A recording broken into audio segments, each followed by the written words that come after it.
Merry Christmas, strangers. Happy Hanukkah. Happy Festivus. Festivus for the rest of us. As you can hear, we are here with my brother, Kory. Did I even introduce you in our last episode? I think they know by this point. Yeah, Does not I need am an here with introduction. my brother, Kory.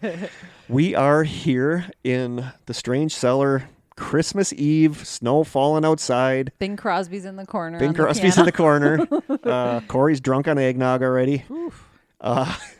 Yeah, no, none of that's true. Again, we lie a lot at Christmas. It is, what is it, November 7th? It's actually like November 7th, November and it's 7th. like 60 Yep. degrees outside. Mm-hmm. But we're recording the Christmas episode now just because Kory's here with us. We just did the episode about Fatima and the Vatican stuff. So I have to remember to take pictures so I have something to post Kory smile. for this episode. As always, we love giving you guys a little bonus Christmas Eve episode because we know by this time you guys have went a couple weeks without really listening to us. Mm-hmm. So Stir crazy. stir crazy.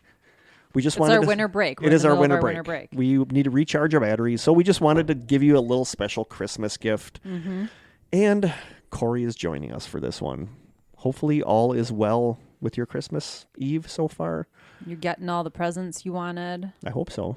Your family's with you. It's so hard for me to get in the mindset of Christmas like right now because we just had Halloween. Really? Because there's like Christmas movies on and Oh, I know. commercials for Christmas I know. stuff everywhere. Menards has their trees up already. No. So thank you guys so much for listening. I wasn't really sure what to do for this episode, and this is something that I've been saying, we're going to do an episode about that in the future. We're going to do an episode. So today we are going to be talking about armchair treasure hunts. I love them. Kory's gotten into them too, which is awesome. Krista knows a little bit about them, but not a lot about them. I've never done one. No. I mean, you were doing them when you were... A kid. When I was a kid. Our listener, Beth Hovanek, who made our awesome Toy and Be Tiles shirts. t-shirts, is a hardcore armchair treasure hunt person. That's how I met her. She makes her own. So we're going to dive into that in a little bit. Figured that was like a good Christmas topic. It's nothing paranormal, but there is mystery involved. So we are going to do a little taste test again before the episode. We don't really have any housekeeping or any new listeners because we just recorded a previous episode. I think we're going to nail it. I actually have the SD card in it. I'm going to plan to turn it on and hit record.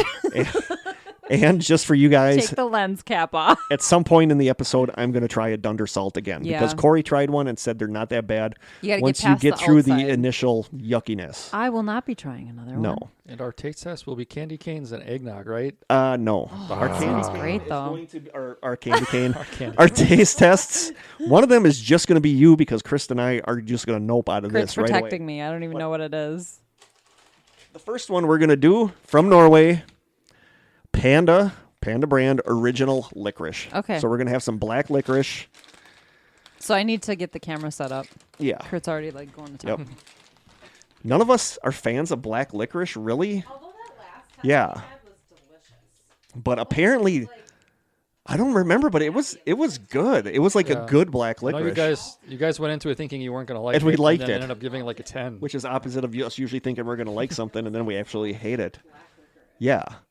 So this is like only 4 ingredients in this thing. Original licorice. So this is like, apparently in Norway, they really like their black licorice. That's what I'm taking from our candy, is that there's a lot of licorice flavored stuff. I suppose everybody's got their regional favorites, things they like to eat. And Yeah, apparently Mexico likes everything spicy and hurting my tongue and tomatoey. What is Wisconsin's? cheese curds. Cheese curds, bratwurst, Like as far as a sweet. Kringles. Yeah, Oh, Kringle. Everybody loves Kringles. I love Kringles. those are good. Aaron and I were geocaching last week, and we contemplated getting a big one and us just eating it while we were out geocaching. So we usually get one at home, and then we're just going to have a small piece. And then an hour later, the whole thing is gone. There is no small piece when it Yeah. comes to a Kringle. Especially the raspberry one. No, the cream cheese one. Raspberry Apple. apple. I'm cut off already. Too drunk on eggnog. It's a monster. Are you ready? I think this is Hold just on, going to I be. gotta hit record everyone. Okay. And now we should see that it's actually recording. Yeah, it's blinking. Okay. Red light. Yay. So we are having Success. Panda original black licorice. We had to do it at some point. Christmas. At least people have laid off the pickle stuff. Now it seems like we get a lot of black licorice stuff. Oh, I should take a picture of the bag. Oh, it's like Licorice. Wow. This is like legit licorice. This is 4 Right. ingredients. okay. Take I want 2? to take a picture of the I bag. took one. It smells like black licorice. I took 2, but they were stuck together, so it wasn't Oh, intentional. it smells like funky black licorice, though. Not like the good black licorice we had last time. I'm a little apprehensive going into this now that I got that whiff. I don't like black licorice. Okay. Oh, it does really smell like. Okay, are you ready? I'm ready. Ready?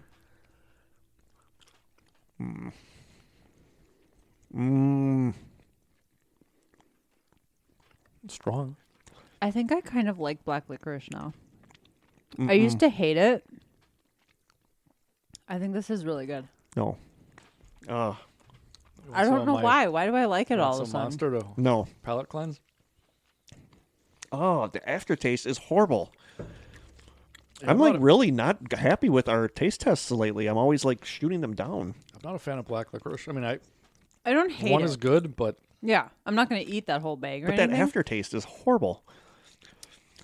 I don't know. it's not bad. No. I mean, it's weird. You'd think, like, it's not like I started liking pickles after all of our pickle taste tests, but for some reason, it's growing on me. I'm giving it a 1. My I palate just don't has like changed. it. I don't like it. I would say I would rather have another Dunder Salt. Really? Have You another prefer piece. the Dunder salts? Yeah. The Wow. initial like 30 seconds of it tasting like anus are better than the black licorice. Dang. I'm giving it like a 5. Wow. I'm not going it's to like a eat it 3. intentionally, I but just don't. 3 or I 4, can't. I'm not like So in barf You mode. can keep those. Okay. I'm close to barf I'm mode. going. Close to barf mode. You didn't see this in the last video because I didn't have it. What is that? What is that message? What message? Is it still flashing? Yeah. Okay, something popped up on the screen, so now I'm really paranoid. No. Okay, are we testing something else? Yeah, this is just for Kory. Okay. Because you're not going to want to do it, and I'm not going to want to do it. I'm Okay. flat out going to refuse to do it. All right, guys, it's been fun. See you. It's the last time Kory's coming on. This is what Christmas is all about. Giving the people horrifying Rockaletta 4 layers lollipop chili with gum center. Wow. So, Okay. So this is gonna be a long taste test. yeah. All right. But I'm going to be reading my Masquerade story first, so Kory can be working on that.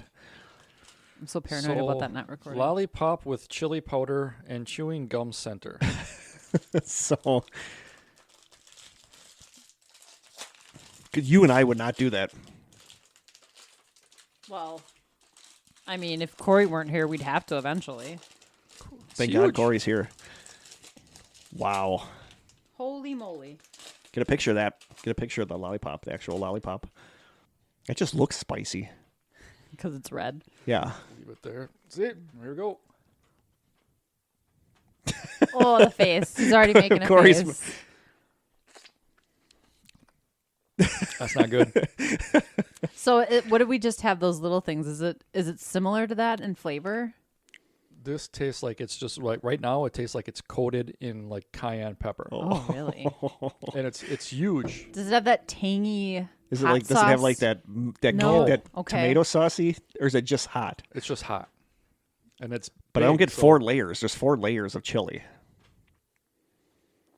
I feel like we're watching one of those commercials. How many licks does it take to get to the center of a Tootsie It has Roll? like a powder consistency on Really? the outside. Like somehow they're able to like They encapsulate spray-coated some, it? Yeah, With cayenne. Wow, that sounds horrible. it's actually not that bad right now, Okay. but it's so big Right. to have in my mouth that it's basically you can't just leave it in there. Otherwise, I'd be talking like this. Yeah. Well, you can I'll work on it. work on that while I am talking my You'll just Masquerade. update us on how the flavor is changing. that Will first face he made. I'll just keep recording until this thing like runs out of battery. Okay.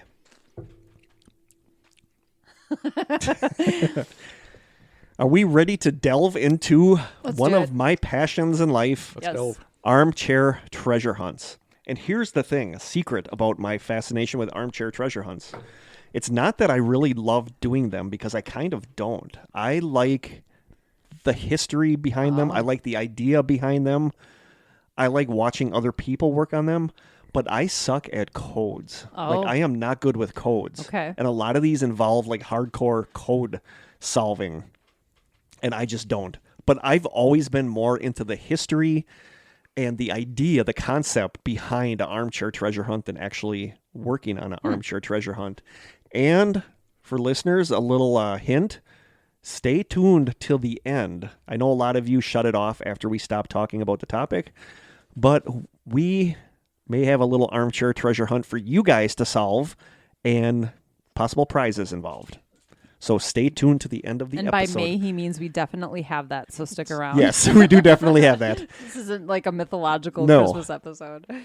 So here we go with the story of armchair treasure hunts. We're going to talk about a couple of them in particular, and we got to start with the first one that is considered the granddaddy of armchair treasure hunts. For if you don't know, Armchair Treasure Hunt is a book, a computer game, a website that it's like a puzzle that you have to figure out. There is something that you have to figure out. It could be an answer you send in.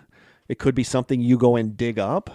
It could be an answer you find, a word you find. That is what an armchair treasure hunt is something you can do at home and work on trying to figure out what the solution is, and you usually get a reward. And is it generally like, okay, you read a passage and it takes you here, and then at that location you find the next clue? Some of them are like I mentioned, like Beth, a scavenger hunt. a couple things that I want to mention. First of all, there is a website called mysteriouswritings.com that is run by a woman named Jenny Kyle, and it is a great resource for anybody that is into armchair treasure hunts.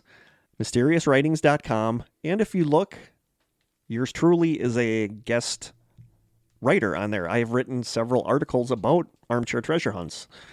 So I am on there. Jenny does a great job. That's kind of like a good gathering place. She has a good forum. That's a good gathering place for people that are into armchair treasure hunts and are working on them. I do the armchair treasure hunt started first with you when you were younger, but I can see why you'd be interested in geocaching. Yeah, it's kind of similar, different. It's like kind of a same similar version of that. You could have a real simple one. Especially puzzle ones. Yep. Yeah. Or you could have one that spans 6 or 7 and you go from point A to point B to point C to point D. Yep. So it's very similar to that. Has the sucker changed at all, Kory? No, still the same. It's still the same.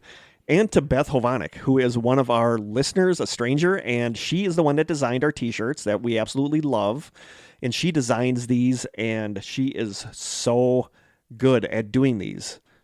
I bought books, like she's done put together books of, like, she had one based on The Secret, and her artwork is amazing, as you can tell by her shirts and everything. So she does an amazing job with this. I'm sure she's listening to this one. So Beth, you are awesome. Thank you. You are ineligible to win our armchair treasure hunt because you're going to solve it. No problem.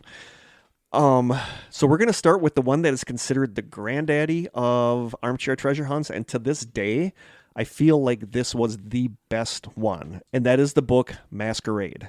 A lot of people know this one.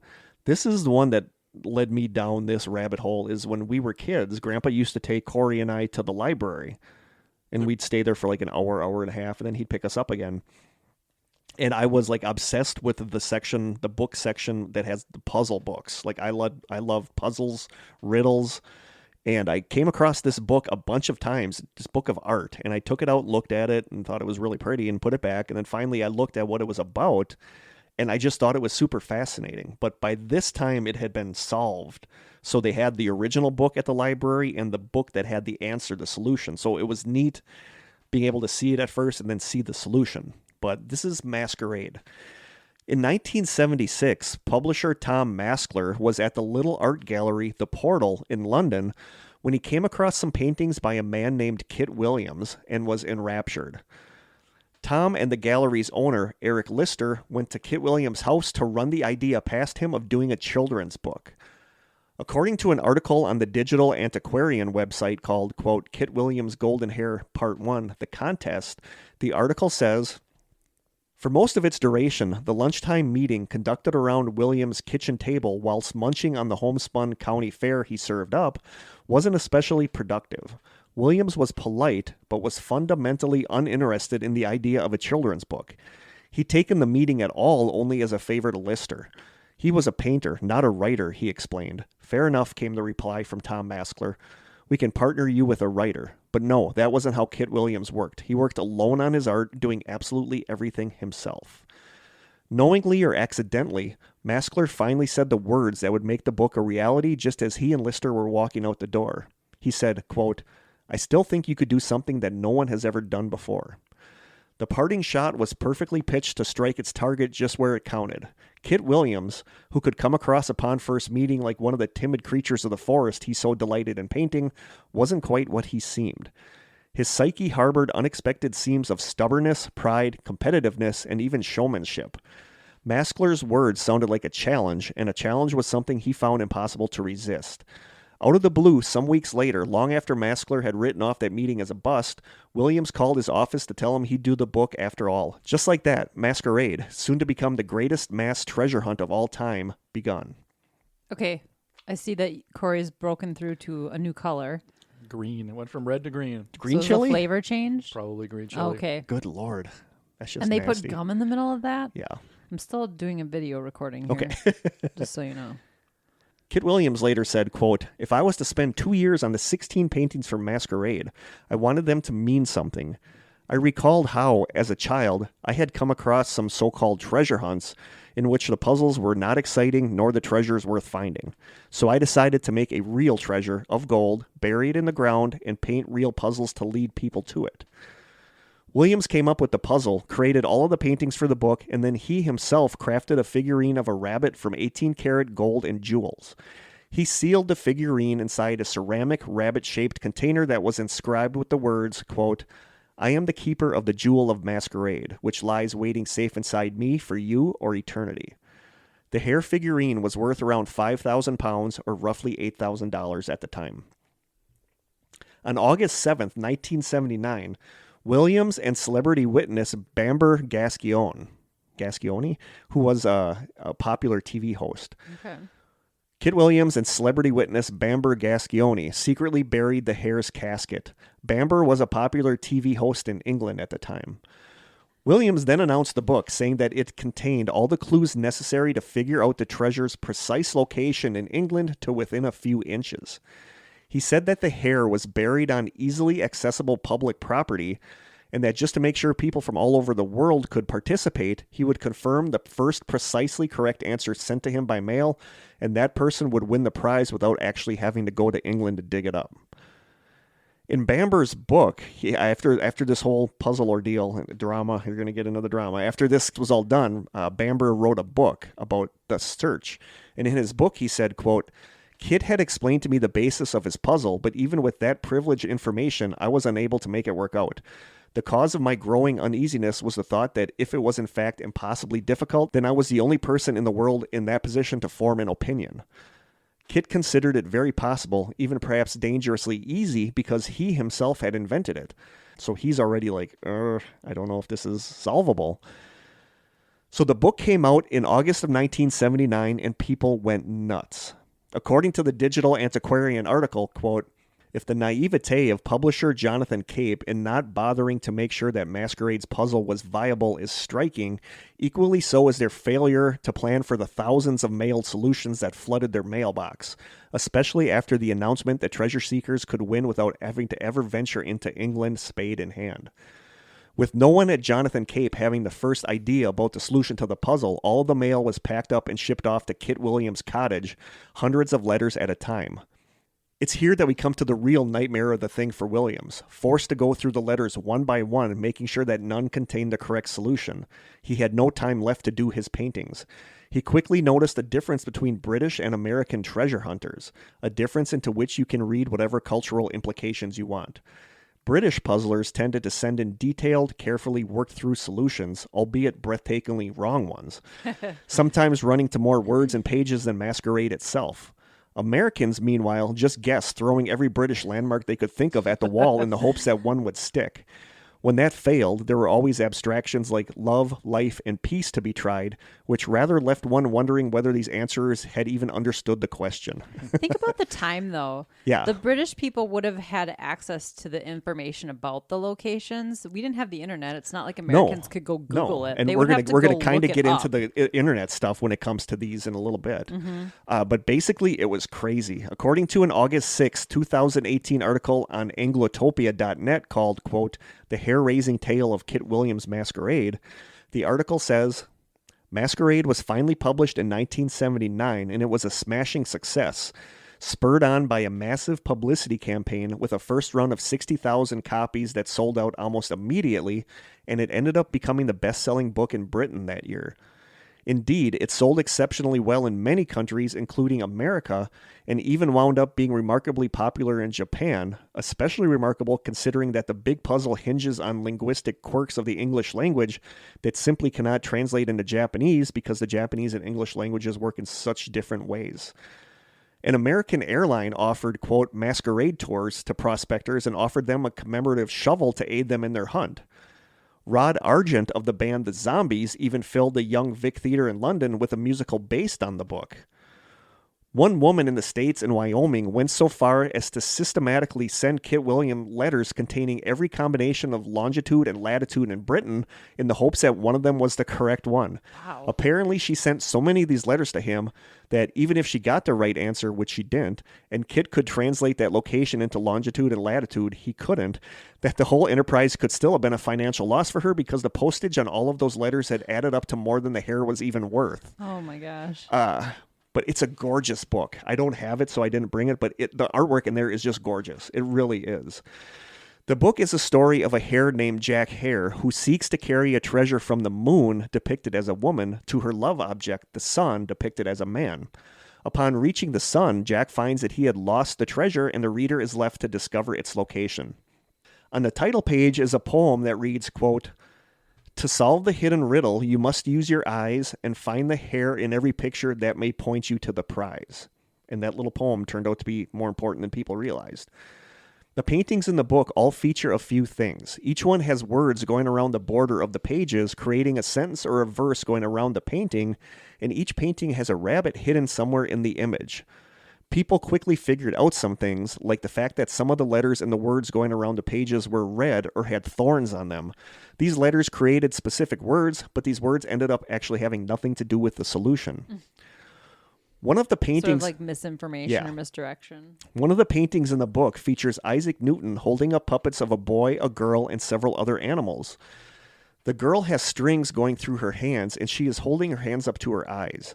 The boy has strings going through his toes, and the animals in the painting all have strings going through their eyes. This painting, along with the poem at the beginning of the book, basically tells you what to do.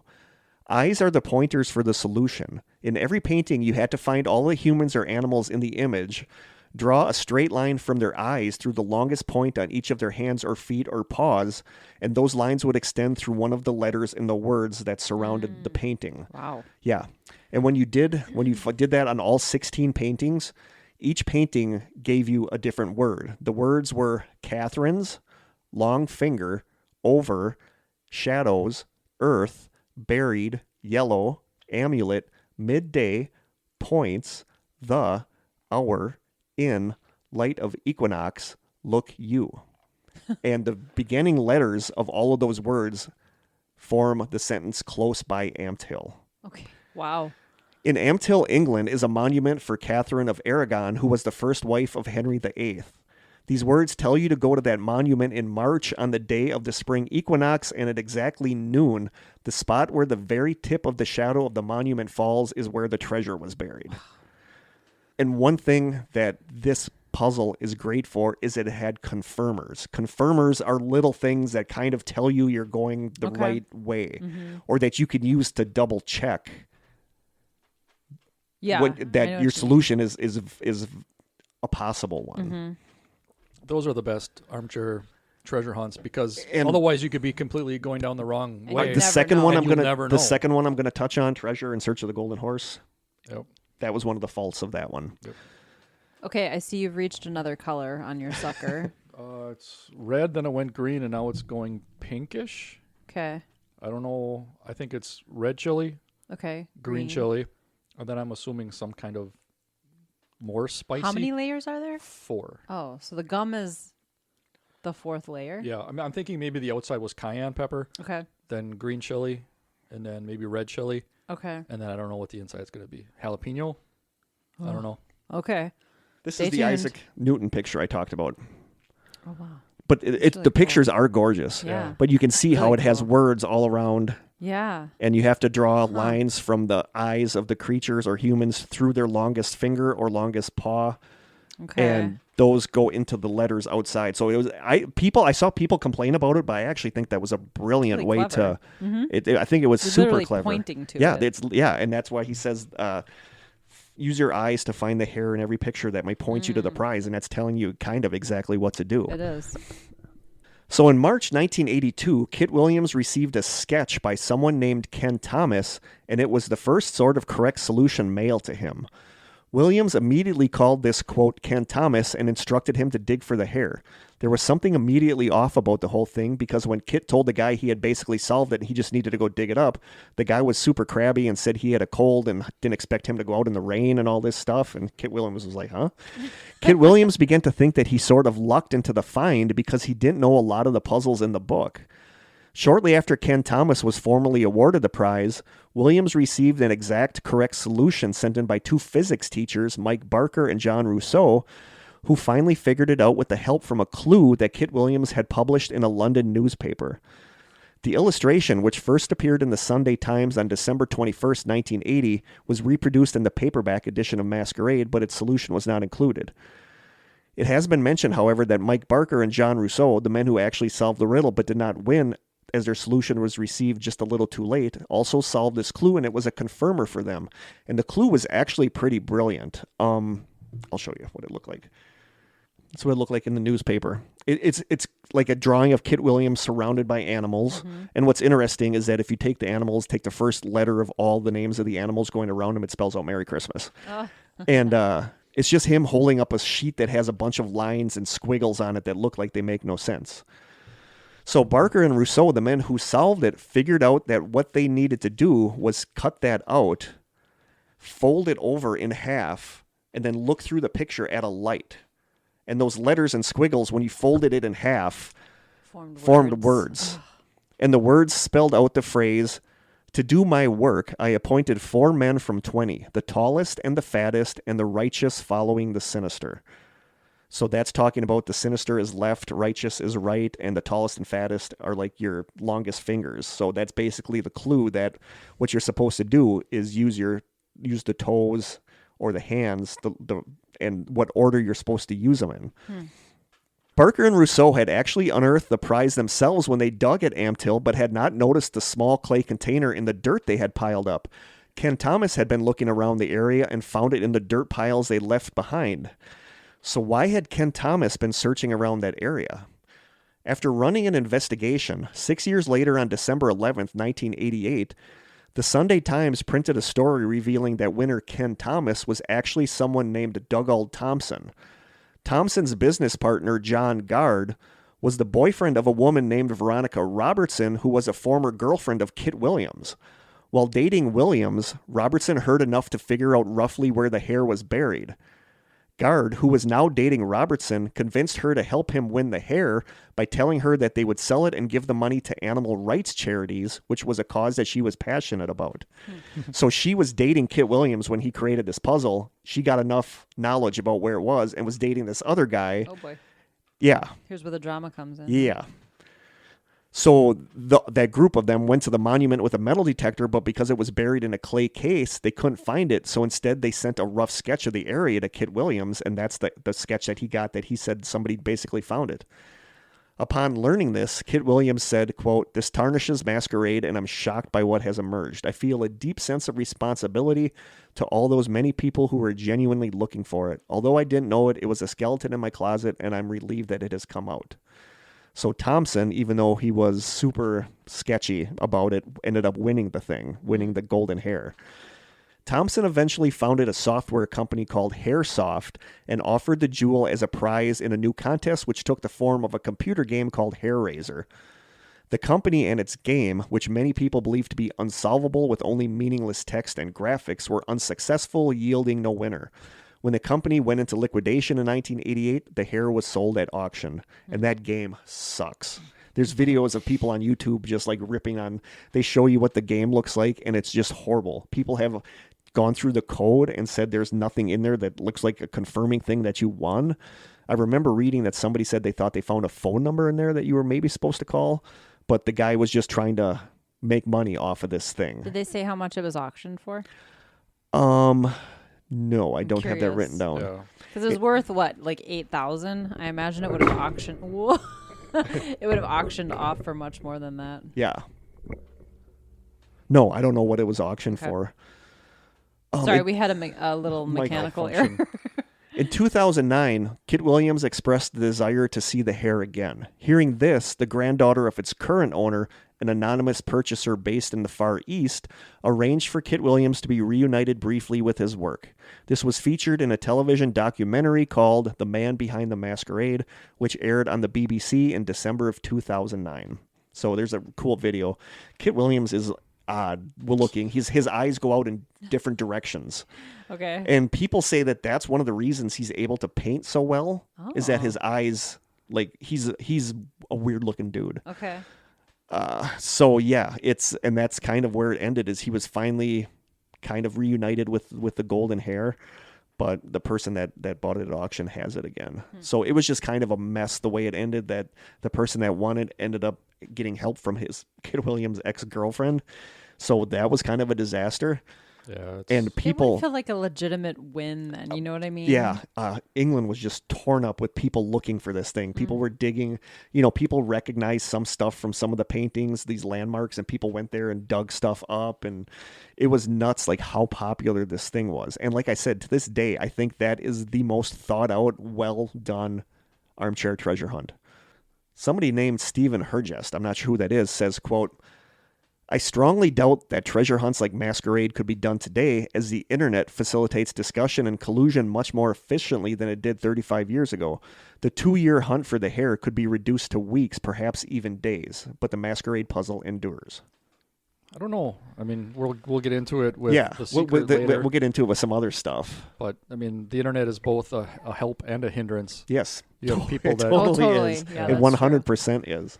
So that's Masquerade. That is considered the granddaddy, the most well done. Like, I would love to go to the site in Amtil where it was. So the second one that I want to get into is my personal favorite, even though it's a hot mess. It's my personal favorite. It is Treasure in Search of the Golden Horse. Okay. You can look through that if you want. I remember looking at that.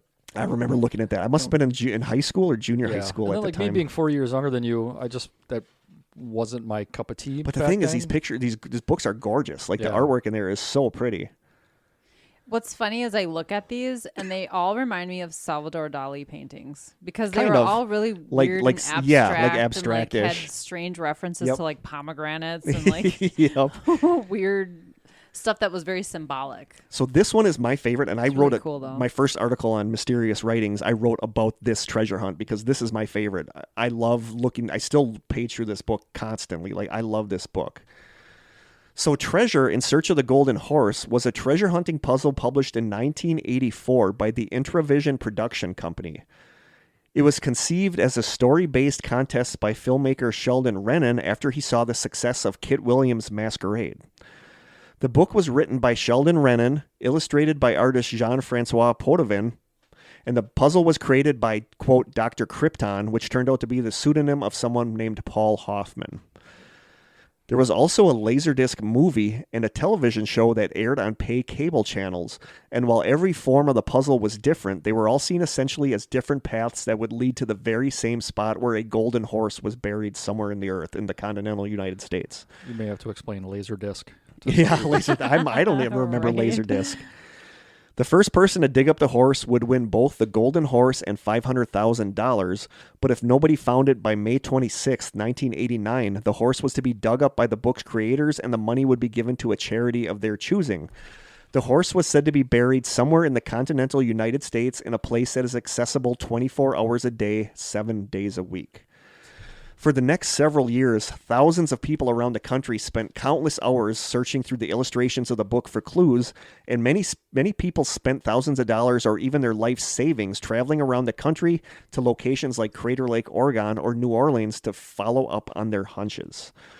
And people, like, if you were obsessed with this, you were obsessed with this. I remember, I want to say I was maybe 10th grade, but I remember laying on my bed at home, just like going through this, jotting down notes and all this stuff. And a couple things in there I did figure out. I mean, a couple things I figured out. But Time passed, and May 26, 1989 arrived with the horse still in the ground undiscovered.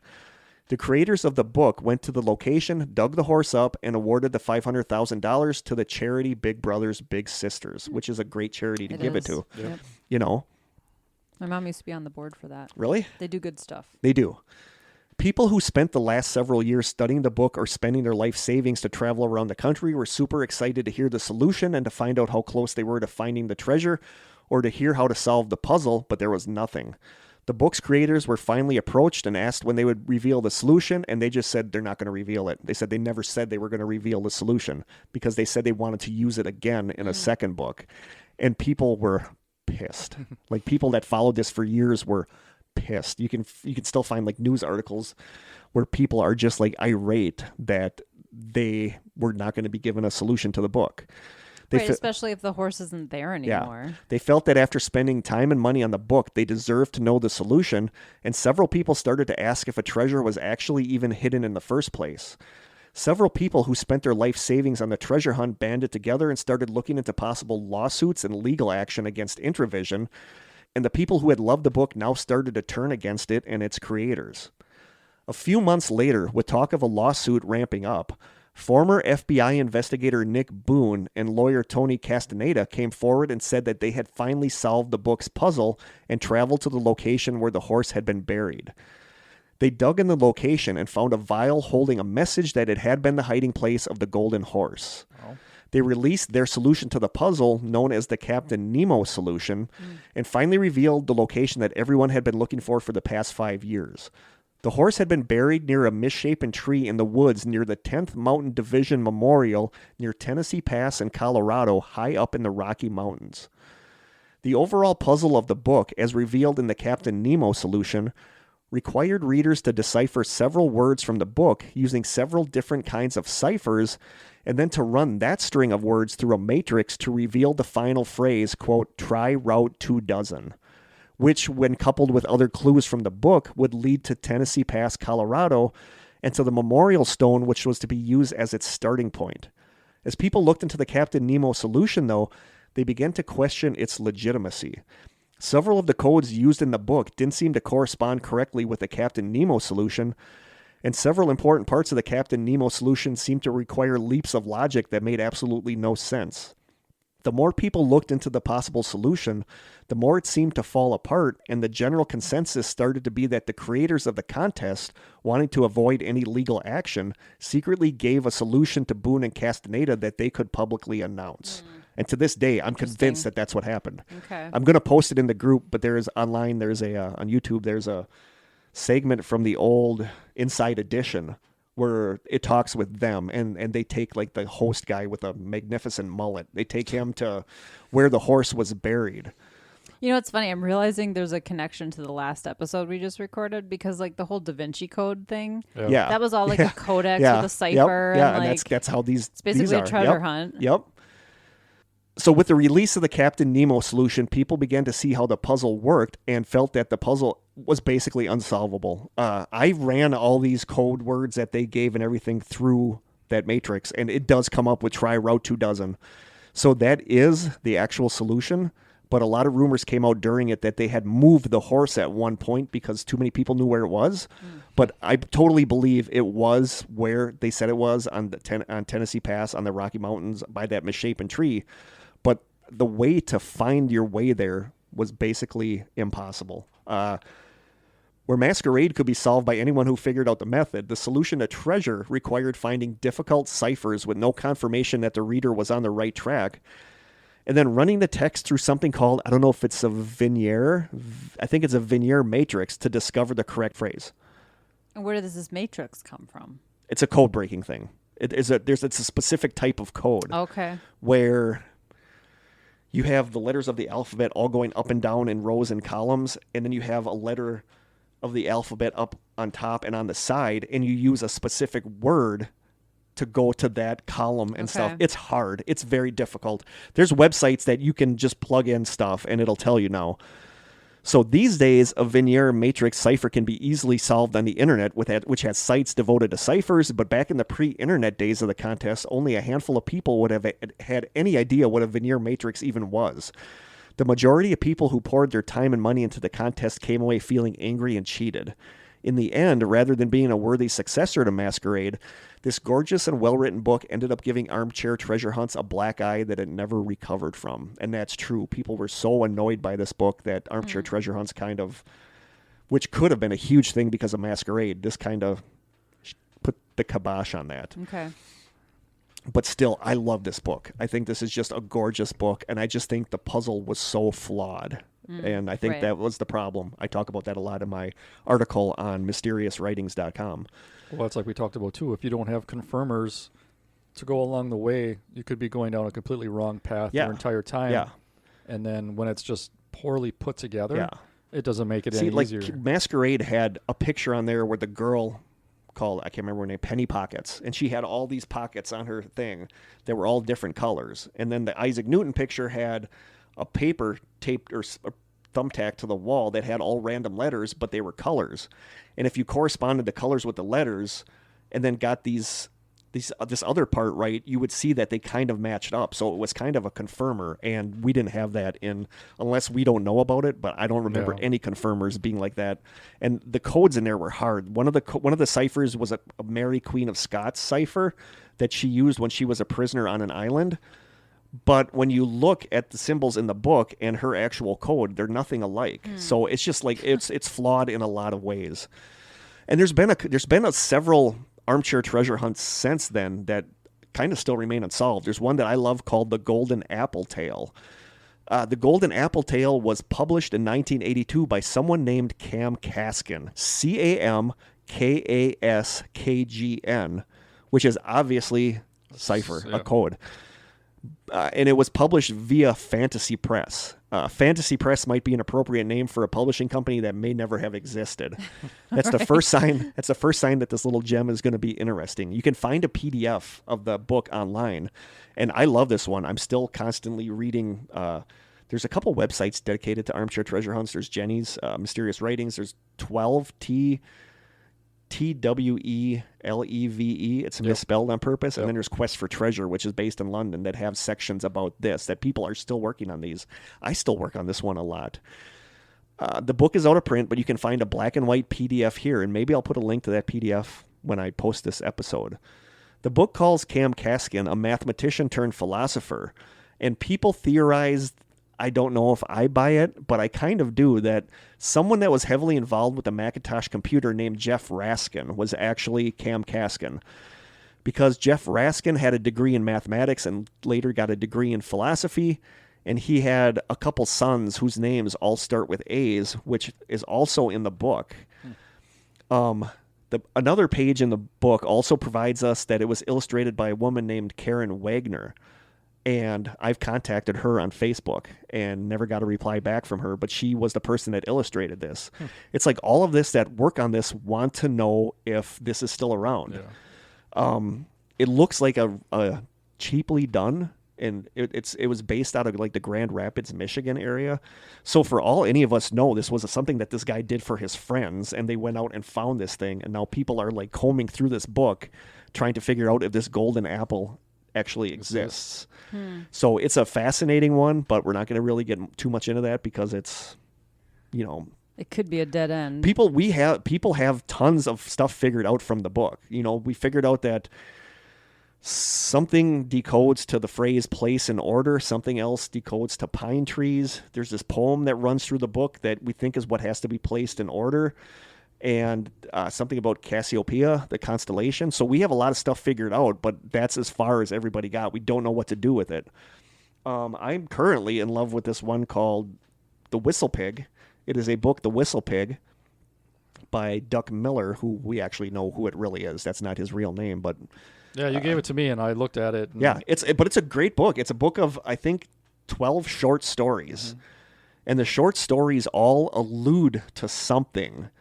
And once you figure out what those stories all allude to, like they have a common theme. There's a story in here called, the only one that everybody is 100% certain we know what it's about. There's a story in here called Winterland, and it's like a 2.5 page short story about a guy that's driving a van cross country from New York to California, and there's a girl in the back. It's the day after New Year's Eve, and she's like sleeping it off. And based on stuff said in there, this is the only one that everybody is certain that we know that what this story refers to is the debut of the Grateful Dead song, It Must Have Been the Roses, at the Winterland Arena. Ah, okay. And it has a specific date because it is the day they debuted that song. But that's the only one that people know. So we're assuming that all of these are going to have an allusion to something where we get a specific date. There's one called Grandfather's Office that me and a couple other people are convinced is about Ernest Hemingway, because there's a calendar in there that kind of has some markings on it, and it kind of refers to when Ernest Hemingway won Pulitzer Prize, I believe. And those are all different dates? The dates of the Pulitzer Prize winning and the dates of the... Yeah, they're all different dates. All so right. people are thinking it's something to do with, people are stuck on this one. It's difficult. The first one has something to do with horse racing, because there's a main scene in there where this guy and this girl he likes, she comes out of the bathroom the same time he does, and it's talking about them making their way through this party, and it's all kind of like in horse racing terms, like, winning by going around. So we know that's something to it. And so there's no artwork? No. Okay. They don't all have the artwork. Actual guy who wrote this, we know who it is, and he's fascinated with horse racing. So we know the first one has something to do with horse racing. There's maps on the inside and back, and nobody knows. There's an actual physical key hidden somewhere in the continental United States. It's been there since, I think, 1990. But nobody knows if it's worth money. Nobody knows anything about this. But there's a lot of us that are really working on this, trying to come up with stuff. Like the last story in there if you take the first letter of every sentence in the last story, it spells out a phrase it's something like bear the cross, leave the center, find the fruit. And people thought that referred to the Mellon Arena in Pittsburgh. And so we don't know. I mean, this is one that everybody is still currently working on, but everybody... There's a map close-up of Pennsylvania. It's a close-up, and right here on one of the front pages, it's circled where Puxtawanny is, because the whistle pig is actually a groundhog. Oh. But we've noticed that, like, the Grateful Dead concert one takes place in February, so people are wondering if all these things take place in February. So this is something that people like me I still read this almost every night when I crawl into bed, just to see if I can glean something from it. Something will spark a... Yeah. So they're still being made. This one, Whistle Pig, is still unsolved. One that is solved that Kory and I will talk about, because Kory and I were doing this one when it was around, and this one we loved. Like, I thought this one was amazing. It was one called Perplex City. Kory will jump in here. Perplex City was a long-term alternate reality game presented by the company Mind Candy. They were based in London. They basically had one whole season, and then the second season got cut short. Okay, did you know the guy that did this, the guy the president of Mind Candy, the guy who did this, do you know what else he did? Mm-mm. He was the guy that did Zombies Run, that game that I used to be obsessed with, my running game on my phone. Yeah. It's the same guy. I've seen that. Yeah, okay. it's the same guy. So the first season of the game, the players are looking for what they refer to as the cube. It was actually called the Resetta Cube. It was a priceless scientific and spiritual artifact known to the fictional metropolis of Perplex City that had been stolen and buried somewhere on Earth. The game offered a real-life $130,000 reward to whoever found it. And again, it was buried. It was buried in England. That's all everybody knew, is that this was buried in England. And like most alternate reality games, it was told through blogs on their website, puzzles, and other various media. This one was super interactive, though. Like, there was something in Los Angeles, like a party for it, where somebody from the company across on, like, a different building was, like, sending messages, like strobe light, like Morse code, and people figured out what the Morse code. So this was almost almost like an interactive game. Yeah, but they had this crazy this huge backstory about the people from Perplex City. Yeah. And the thing that's nice about it is that it's not book based. No. It's based on cards that are basically like postcard size. Yeah. And which you guys are holding. Which we both still have. You solve them. On the very top is a scratch off like you'd have for a lottery ticket. You put that unique code into your website. You sign up, and you get collates your points. And then as you solve these things, on the back of some cards, there are hints to help you along the way. You can also find some of the hints, like I said, in the blogs on their website. So you never really knew what was leading you the right way or possibly what was leading you astray. But there are about 250 cards. Yeah. And some are just simply fun to solve, and some actually deal with. They rated in difficulty. Some were like fun and super easy, and some are still not solved to this day. Yep. But like if you want to look at some of these. The game began in April of 2005 and was eventually won by Andy Darley of Middlesex, the United Kingdom, who found the cube in a wooded area in Northamptonshire, UK, on the 2nd of February 2007. Yep. So they sold foil packs of puzzle cards to fund the game. Each card featured a different puzzle, and although the cards provided additional lore in the story, it was possible to participate in the alternate reality game without purchasing them. According to Mind Candy, the first wave of cards for the new season were released on March 1st, 2007, and in June 2007, they announced that the second season would be on indefinite hold. Yeah, it sucked because you and I were super amped up for the second season. Yep. So each pack contained 6 random cards from a total of 256. The cards were divided into sets and subsets of varying rarity and difficulty. So you can see here there are 2, I'll show Krista. There are a silver, which is the hardest. Basically, that's the card you get, and you have to look at it and try to figure out just what the heck you're supposed to do with that. Yeah, I mean, that's hard. And then the front is the actual, what So do which you is do? the front and which is the back? The front is the one with front? the yes. Okay. Wow. The back is part of a map of Perplex City itself. And does it relate to the front? No, but you put those all together from the cards. Oh. I think this was a brilliant way to Here's market a this one. Blue card, which obviously is easier. You can just basically plug those into the internet. Basically, it's names of animals in different languages. So you would you would input that answer into the website, scratch the top off, and that would be your unique code matched to you. And then you get points, and as you hit certain point levels, they would send you something in the mail. Like I still have pins at home that I got. That's cool. But this was one of my favorite cards. Its little story is that there were 3 urns, and one of the urns had chocolate, one of the urns had cinnamon, and the other urn had vanilla. And you had to figure out what was in which one. So people were like using this background image to try to figure out. And then once you touch it, you realize there's scratch and sniff. So you scratch and sniff to figure out which one. There's easier ones than you're thinking. There are ones that had invisible ink stuff on. That. Okay. Yeah, I'll get to that. But yeah, these are just like done so well. Like Kurt Kory just got curted, by the way. Yeah. Kory and I were just like, I remember you and I driving up to Green Bay just to go to GameStop and buy the box. I would buy you by the case. I bought a case once. Like Kory and I were like hardcore into this. So, I mean, unlike other collectible card games like Magic or Pokemon, you don't actually do combat. Instead, each card depicts a different puzzle, with the rarer cards also featuring more complex riddles. Cards were marked with unique identifiers. Those are the codes up on top, which can then be entered into the Perplex City website, earning points and a place on a leaderboard. So you could see where you were stacked against people that were doing this. It was done so well. Yep. Many cards contain hidden features such as ultraviolet or heat-sensitive inks, and they covered a broad range of themes from pop culture to cryptography and logical brain teasers. If you solved cards in a set, you gained extra points. So if you were able to solve all the blue, I don't remember exactly how many extra points you got. I don't remember, but it was quite a lot. Yeah. But if you solved all those in the set, you're doing good. So the 2 most, I guess, infamous cards, one is called Ryman. It's the Season 1 card. It's number 238.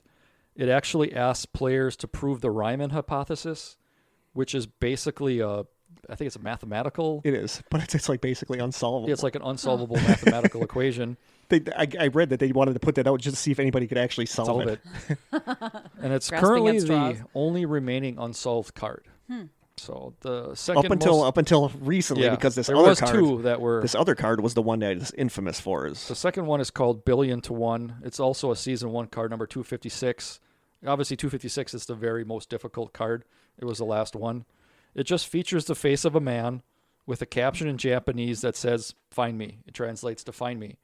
So basically, with the title saying Billion to One, it's a guy who's obviously probably in Japan.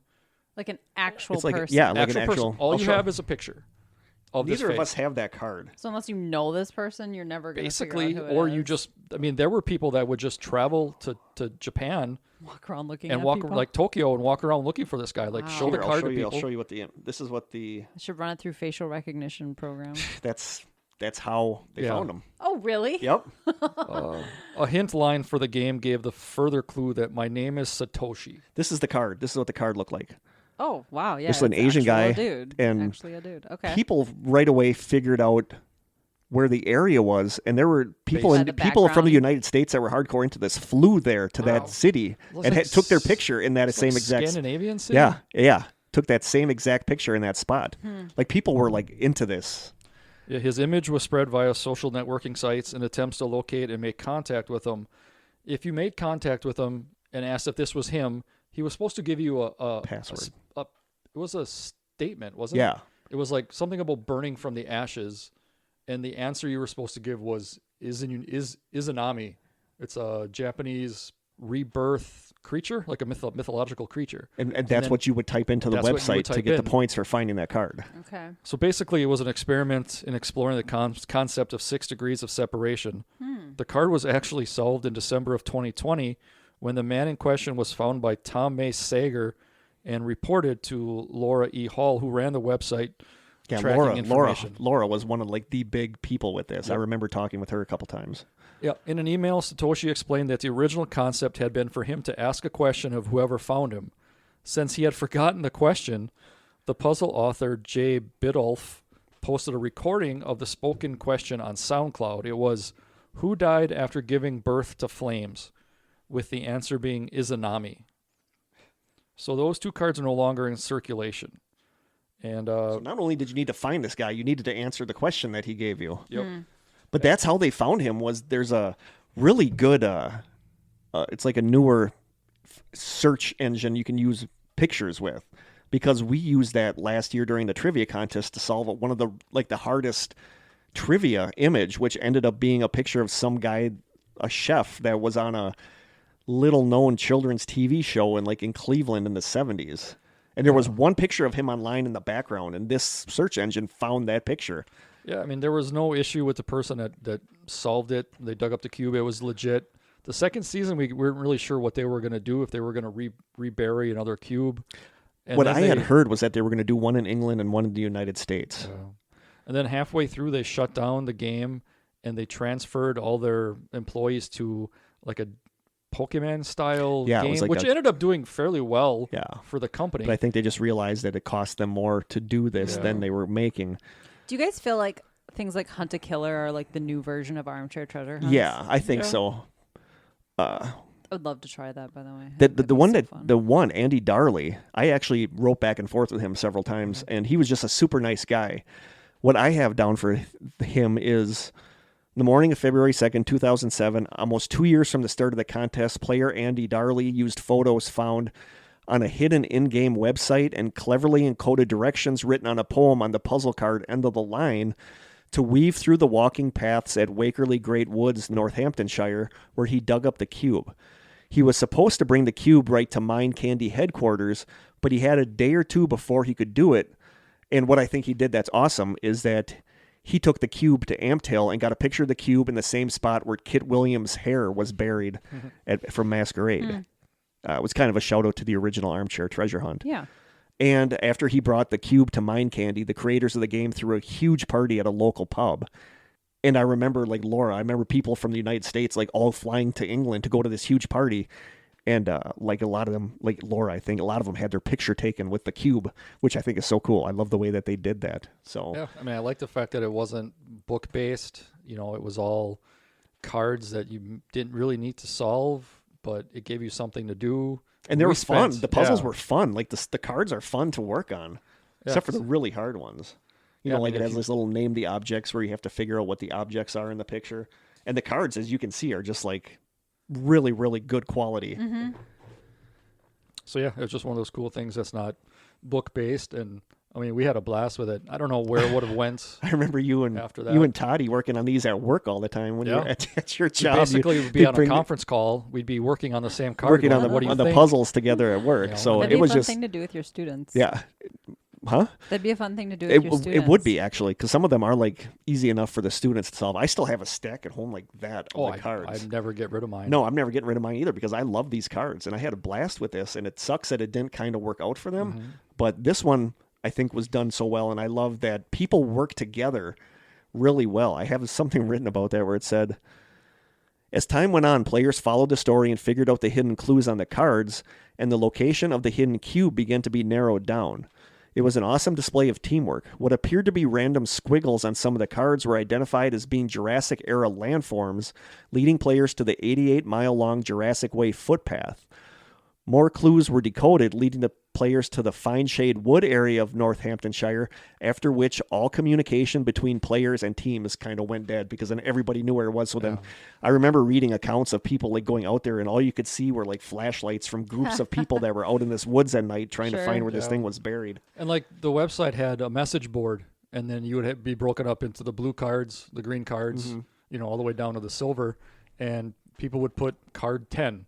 And then you'd have this subset discussion of everything about card 10. Yeah. Basically, once it got solved, they put like a check mark in the box or something, so you could skip those. So people were working on these together. And some of these things went pages deep, like 20 pages deep. Because some of these are hard. Yeah. Some of these are like super hard.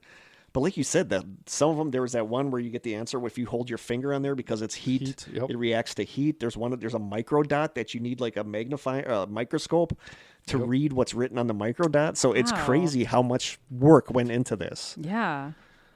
So yeah, that was one that Kory and I just absolutely loved, was Perplexity.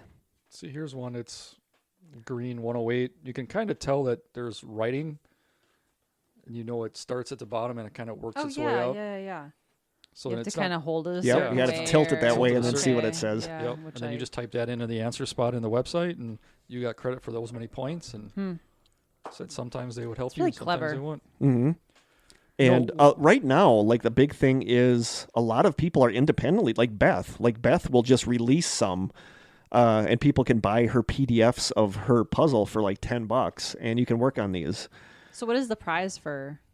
For hers, usually you get the painting, the painting cool. she does. Yeah, it is, because I have one of her paintings at home because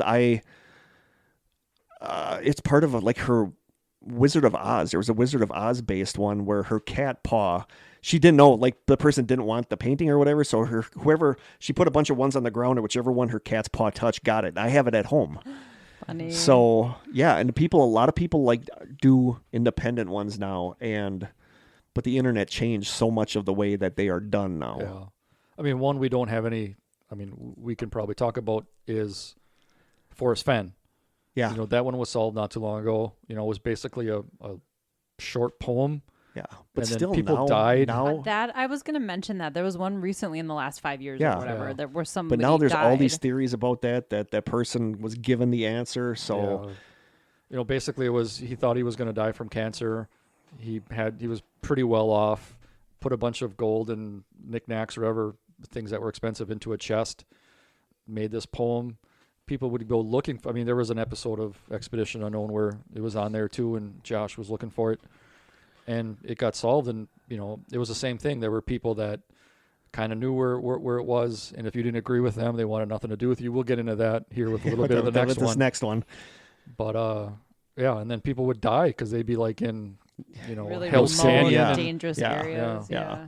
Or wherever in the desert, and they would die because they didn't go in with enough water, and so eventually that got to be newsworthy. And then eventually somebody found it not too long before. Was it not too long before or not too long after? I think not too long before Forrest Fenn died. Yeah. But that's why some people believe conspiracy-wise that he knew he was dying, so he gave somebody the answer because he was also sick of people dying trying to find this. Yep. Yeah. But the one Kory's going to talk about now is fascinating for me because I worked on this one 15 years ago before people knew about this. There were only a handful of people actually working on this one. You know what I mean? Like, this has been out since the 80s. Yeah. And it was forgotten about except for hardcore armchair treasure hunters. So this one I used to work on back in the day when nobody knew what this was, and now it blew up with Destination Is this the with secret? Expedition Unknown, but Kory is going to go into which is right now the hot one. Yeah, so basically it's The Secret. 1982, author Byron Price published a 226-page puzzle book that combines 12 short poems and 12 elaborate paintings by renowned fantasy illustrator John Jude Palancar, along with the story of the Fair People, which is goblins, fairies, dragons, that fled their old world to a new world seeking to be free from the ways of man. Paired together correctly, each painting and verse leads to a different North American city that symbolically represents events and people that played significant roles in North American history, basically all immigrants. Each city is supposed to be represented by a different immigrant class. Price would often be disguised as a construction worker, went to local parks. Almost everything is in a park. And it's buried in ceramic containers or casks encased in plexiglass boxes at least 2 feet down in the ground. There's a key inside each cask, which can be exchanged for a jewel. And according to the book, the jewels collectively are worth over $10,000. The assumed cities are Boston, Milwaukee, Chicago, Cleveland, St. Augustine, Florida, Roanoke, Charleston, New York, New Orleans, San Francisco, Houston, and Montreal. And there's so much debate about whether those are the actual cities or not. As of October 2019, only 3 of the 12 boxes have been found. Price he kept no record of where the actual treasure boxes were located before his death, and unfortunately he died in a car accident. Doesn't the artist know, though? He claims he doesn't, but he knows where these are. Because when the Boston one was solved, he was on Expedition Unknown saying where all the stuff was in the painting. So he knows where these are. That's what I think, too. But it's got to suck to be like the one guy that knows where these are and then have everybody hitting you up, like crazy people with their theories, like hitting you up. That's probably why he claims he doesn't know. Yeah, I'm sure that's why he claims he doesn't know. The first of the 12 puzzles was cracked not long after the book was published by a group of students in Chicago. In 2004, a second box was uncovered in Cleveland. But then, in that tragic turn of events, Byron Price died in a car accident. And then 15 years after that, the Boston puzzle was finally solved in 2019.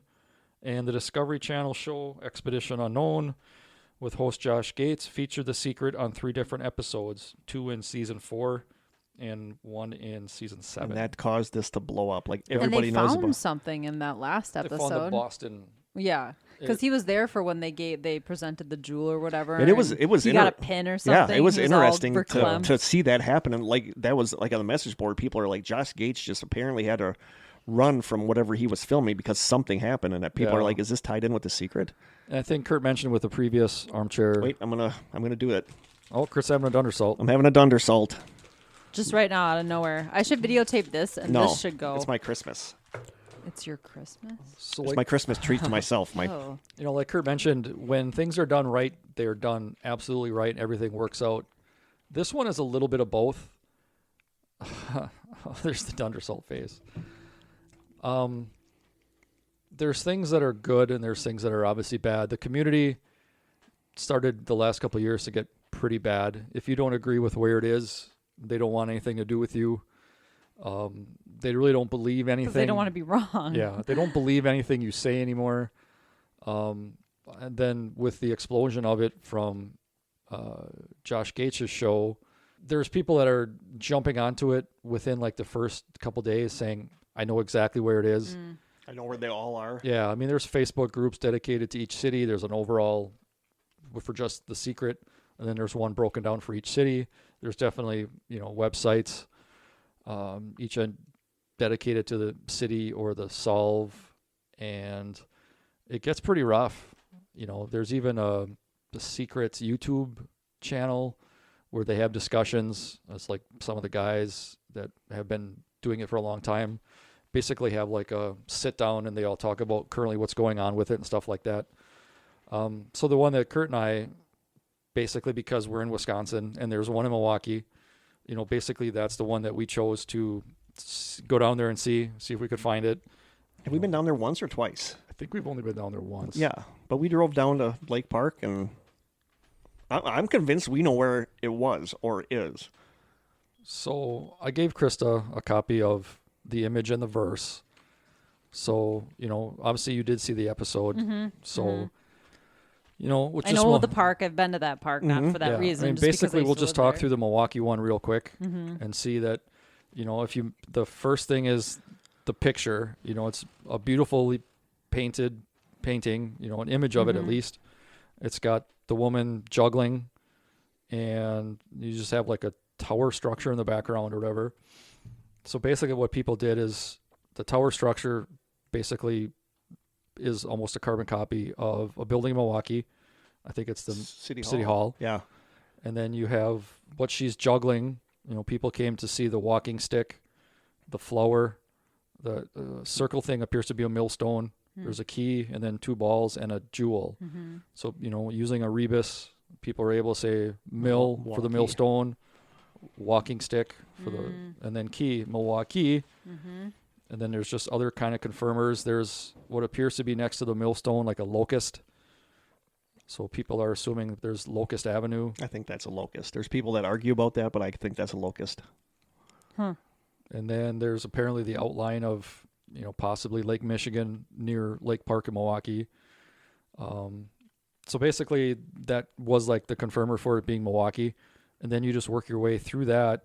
And then you work your way through the verse, which, the first part of the verse is view the 3 stories of Mitchell. And basically in Milwaukee, you only have really 2 choices. There's the Mitchell Mansion. And the airport. And then there's the Mitchell Hall. Mitchell Hall. Because the airport is also called General Mitchell Hall and the Mitchell Domes. Then there's the Mitchell Domes where there's 3 of those. And some people think you start the Mitchell Domes, but I think you start the Mitchell at Mitchell Hall. So which has 3 stories. Yeah, we tried doing the Mitchell Domes, and it doesn't really get you anywhere, at least according to the verse. So then we chose the Mitchell Hall. And then it says the next one is as you walk the beating of the world. This is the one that people argue about. Yeah, there's a Kenwood Avenue. For us, Kenwood was big in the 80s for being speakers. And that seems to be a logical, like one of the next roads down from Mitchell Hall is Kenwood. I'm convinced that it's Kenwood. Yeah. That line leads you to. Yep. So that's what we thought. Then the next one is at a distance and time from 3 who live there.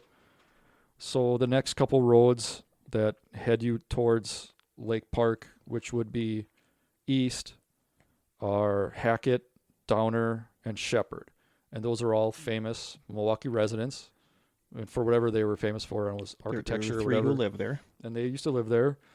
And then the next thing is at a distance and space from Woman with Harpsichord. That one people are stumped on. Like people don't know who the Woman with Harpsichord is. Yeah. And then there's Marietta Street. Oh, yeah. So, and most people seem to think that it's Marietta Robusti. She was a famous, played harpsichord, I guess, or piano, whatever. At the distance and space is just about maybe crossing into Lake Park. I mean, some of these things are not exactly for sure. Yeah. And then Step on Nature and Cast in Copper are the next. That's where you're transitioning from Step on Nature brings you into Lake Park. Step on Nature, I'm convinced, tells you to take Ravine Road. Oak Leaf Trail. Some people say the Oak Leaf Trail, but it wasn't called the Oak Leaf Trail back when the book was. I think it's what I think is it's doing is telling you to take Ravine Road, and Cast in Copper, of course, leads down to Lincoln. Yep, because then the next one would be ascend the 92 steps. And Lincoln, when you're on Lincoln, is it Lincoln Avenue? Lincoln Boulevard. Lincoln when you're Memorial. On Lincoln Boulevard, yeah. But I think that's what goes along the lake, I think that's what Lincoln Cast and Memorial. Copper is. Okay. And then you go down, and then we have the steps. That makes sense. Lincoln is ascend the tiny. 92 steps is obviously the grand stairway leading up Lake Park. Mm-hmm. And then after climbing the Grand 200, it's also another one where some people aren't exactly sure the Grand 200. And this one, I think, is 100%. The next one. Oh, the Past the Compass? Past the Compass. And I think the compass is the North Point Lighthouse. Because, I mean, compass could be any number of things, but there's a lighthouse there that's North Point. North Point on a compass. Yep. Sure. That makes sense. And then past the compass and reach the foot of a culvert below the bridge. You walk past the lighthouse. And to me, past the lighthouse is important because that takes you to the second set of lion statues on the bridge. Yeah, here's a lion statue that's... Oh, yeah. So in the culvert, when you're talking about the culvert, when you're on that bridge, you see that there's a trail going below you on the bridge. Yeah, and it's definitely a walking path. People have trodden it down over time. So yeah. So to me, that's what that means is you're on that bridge. go off the bridge, go to the road, and then go on that walking path below the bridge. Yep. Then it says walk 100 paces. So we walked it off, and that got us right outside. 100 paces takes you right back down to Lincoln. Yep. And then we went southeast. I had a compass on my phone. It made us go southeast 100 paces. Like Kurt said, it brought us right out on Lincoln again. And then here's where it gets the most trickiest. To the first young birch, past 3, staying west, you'll see a letter from the country of Wonderstone's hearth. We don't know what that means. Yeah, but the 3 birches, this was buried in 1982, or at least somewhere trees about. might not be there anymore. Yeah. No. So basically, what you end up going, if you end up going north a little bit, or south a little bit, sorry, you end up having this kind of incline where you're up into a pretty big tree canopy, woods kind of thing. And then on a proud tall fifth at its southern foot, the treasure waits. And some people think proud refers to the lion statues. You'll see the letter from the country. We don't know. We don't know what that. That's one that we're stumped like on. A statue or something. It could have been something on a tree back then. Yeah. Like there was a Girl Scout trail that the Girl Scouts had their symbols on the tree. But I don't have it with me today. I totally forgot to bring it. But in the 80s and up until within like the last 7 or 8 years, when you looked on, if you go back, because you can go back and look on some sites that have old maps from the area, old aerial maps, and you look on them even up to like 7 years ago, along that pathway along Lincoln, there's been one solitary tree that you see that almost looks like in a little opening, and that's where I'm convinced that it was buried, in that area. But now when you look, there's more trees there. Yeah, like it's hard that to was pinpoint worked exactly on. which tree it was. But you can see like a really obvious solo tree amongst all these other trees, and I think that's where he buried it. So that's where we Did think. you dig it all? No, because Milwaukee, you can't. Yeah, Josh must have had permission. He to had do that? permission, Okay. but even they said they would not give it to him anymore because people are destroying the parks. There are cities that are good for it and cities that are bad. And Milwaukee's, and no fault of the park department. You have people. No, when you and I were there, we could see people dug all over the freaking place, and they just leave their holes, and they leave the holes. Fill them in. Yeah, it's not even safe at that point. Nope. But and that's where the positive and the negative of the fan base comes in. They're ruining it for other people. And then that's basically almost every other city is going to start to get like that, where you have these people going into public parks and just prodding and digging holes and not filling them in. And I'm convinced we're right with our solution, though. Yeah. Like even her collar on her picture aligns to like the road, the ravine road, and the other road that go into the park. So I mean, you think that's like streets? I think those two on either side are like the streets. One is Ravine Road that goes through the park, and the other one is another road that's right by the park. But there's people down there that swear it's not in Lake Park. They think it's in Juneau Park. I'm of the mindset that it is actually in Lake Park. And I think what I like about our solution is that the picture is a juggler, and our solution brings you from above, down below, back up above, back down below, which is like a juggler would do. So I'm convinced that, but the thing is, after all these years, that cast, after being frozen in the ground, and it's probably it's probably busted. Yeah, I don't know what the frost level is, but if it's a minimum of 2 feet, he buried it.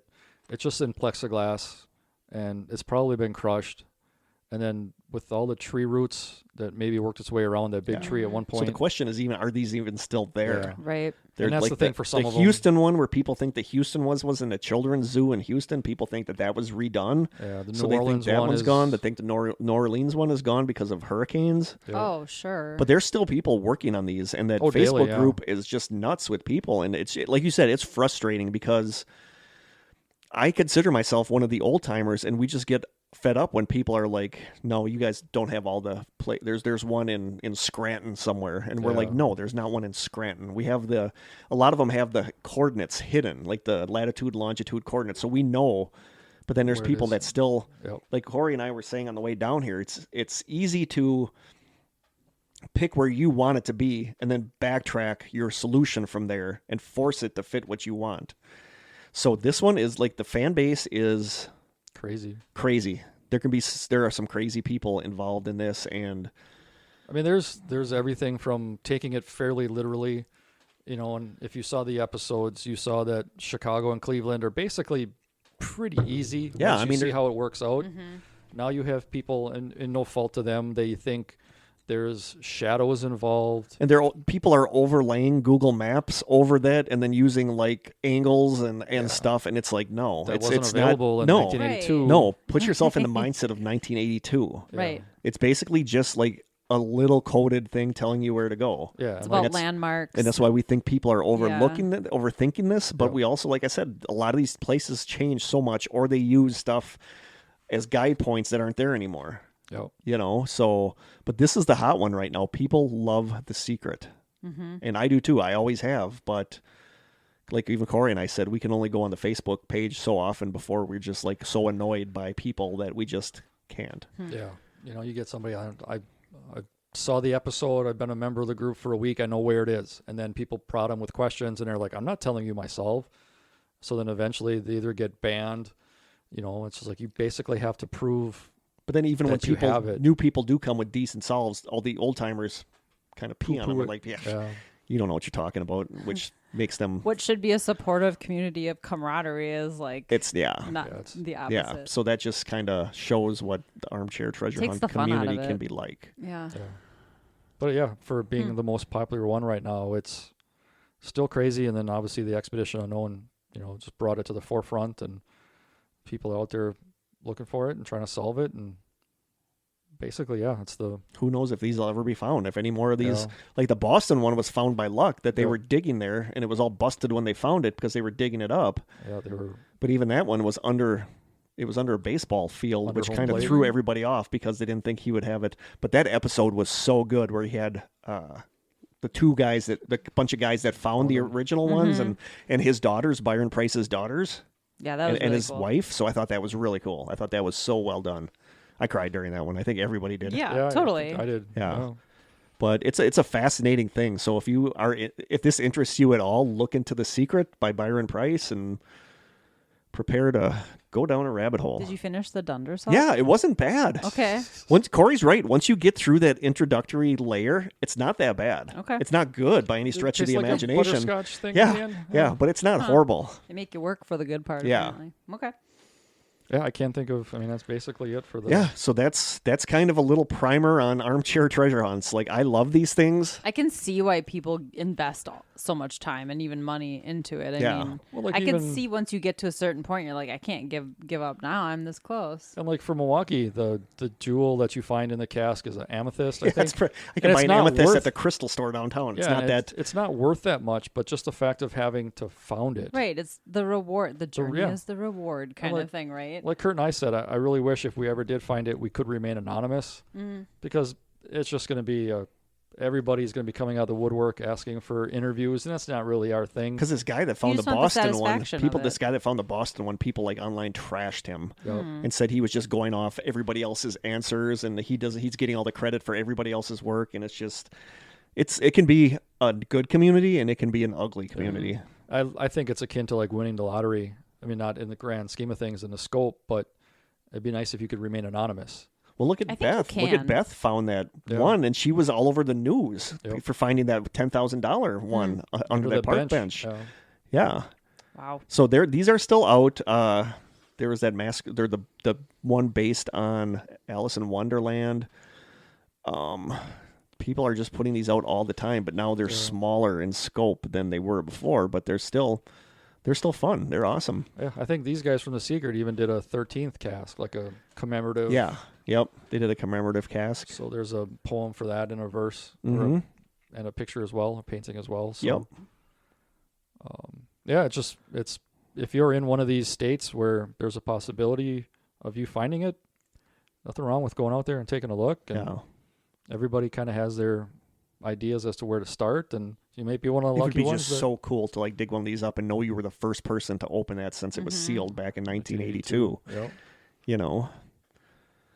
So there we go. I'm going to end this with a quote from Bamber Gascioni, who we talked about before, from his book Quest for the Golden Hare, and I really like this.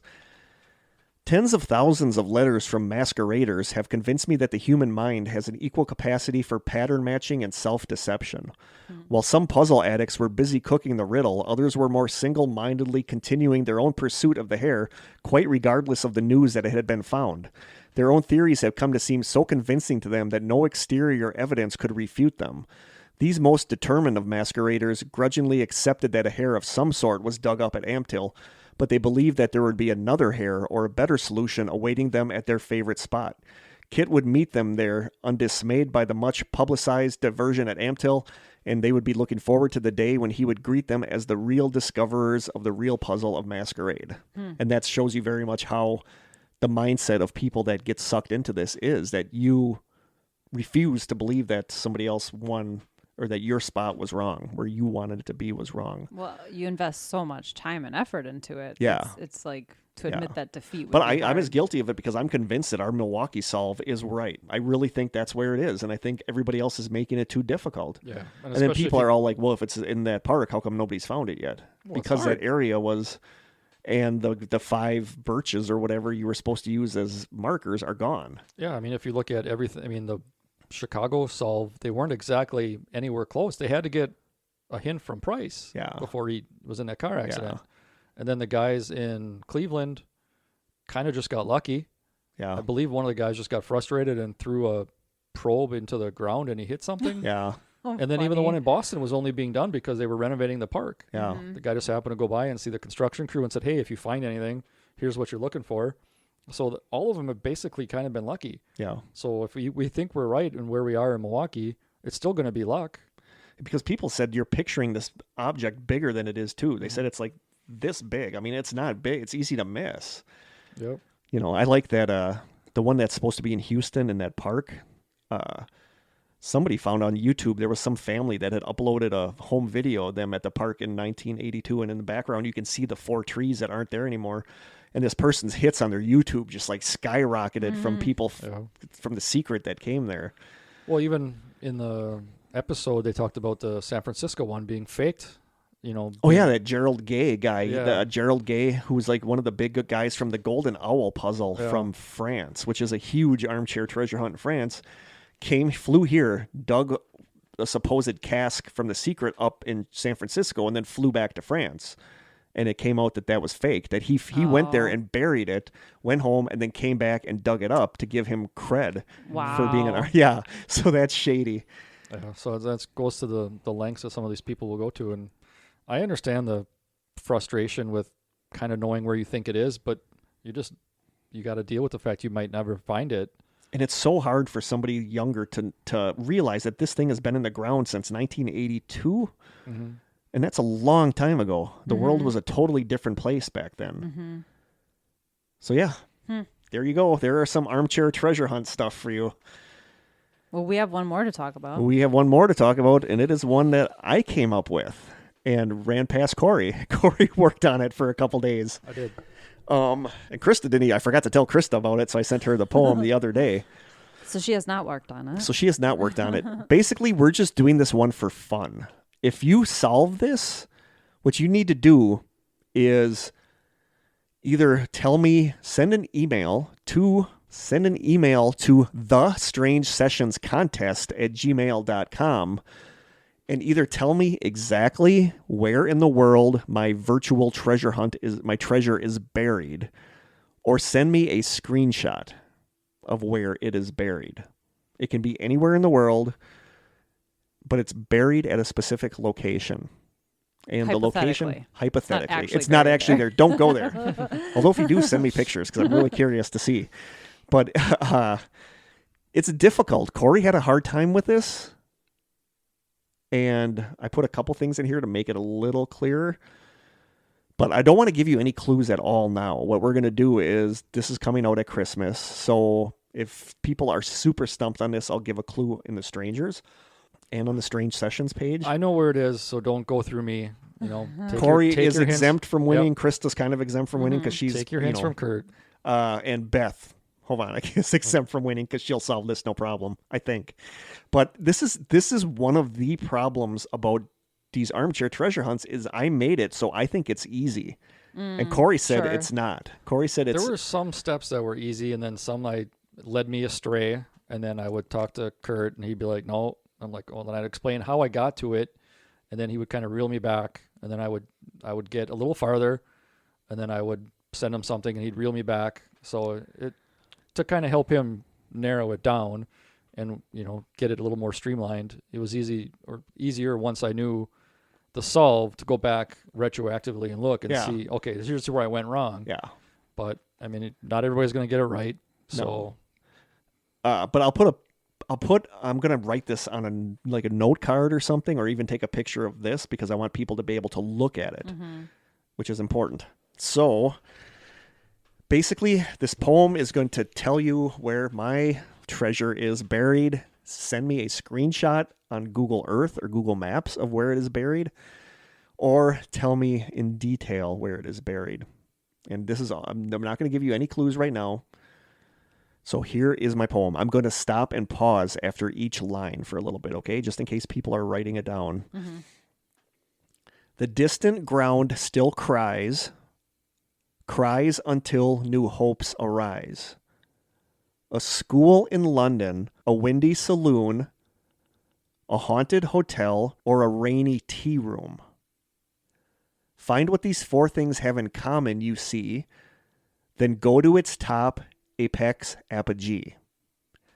Stable down below, the treasure lays, dreaming away its night and days. For another part of the solution, listen well. This will help lead you to where the treasure does dwell. In my 1st and my 7th, remove a starting letter, and then just to line things up a little bit better. In my 8th, add a letter to the start of a word. From these 3, one of several can be inferred. You don't need to just take a shot in the dark. You're looking for the one that's related to Mark. And as far as clues, here is the 3rd. This next line may help you with finding a word. Inside this poem, some firsts can be aligned. If you string these 3 together, the answers you'll find. Google search will help, and Google Earth too. Zoom in a little, and this puzzle will be through.